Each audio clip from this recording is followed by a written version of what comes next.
এটা হচ্ছে দুর্গা দালান। দুর্গাপুজোর সময় সর্বসাধারণের জন্য এই জায়গাটা খুলে দেওয়া হয় এবং বেশ ধুমধাম সহকারে পুজো করা হয়। তো পায়ে পায়ে আমি জুতোটা খুলে একটু এগোচ্ছি, লেখা আছে যে জুতো খুলে প্রবেশ করুন। এই রকম হচ্ছে বিষয়টা। তো দেখছি ওখানে ওনাদের কুলদেবতা রয়েছেন, একটু ওই বাইরে থেকেই আর কি দেখার চেষ্টা করছি যেরকম ওনাদের কুলদেবতা। এখানে দুর্গাপুজো ছাড়াও কালী পুজো, রাসযাত্রা, দোল পূর্ণিমা, ঝুলন পূর্ণিমা এসব হয়ে থাকে। সেই সময় এলে কিন্তু বেশ খুব ধুমধাম করে পুজো হয়। আর এই যে অংশটা দেখছেন পিলারের ওপরে একটা ছাদ মতন, এখানে আগে নাকি পুকুর ছিল। কোনো একটা দুর্ঘটনা ঘটার জন্য এই পুকুর বন্ধ করে এরকম করে দেওয়া হয়েছে। সত্যি কত ইতিহাস লুকিয়ে আছে না, প্রতিটি যেন মানে জায়গায় জায়গায় ইতিহাস লুকিয়ে রয়েছে এই রাজবাড়ির। প্রতিটি রাজবাড়ির ক্ষেত্রেই তাই।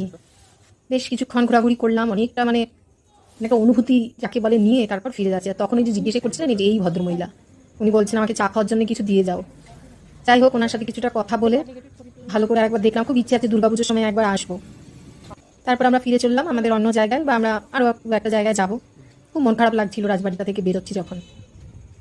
একটু সংস্কার করলে হয়তো এগুলো আরও একটু সুন্দর থাকতো। যাই হোক, অনেক দিন পর এখানে মানে আর কি জানতে পেরে এই শ্রীরামপুরের রাজবাড়ি দেখে বেশ ভালো লাগলো।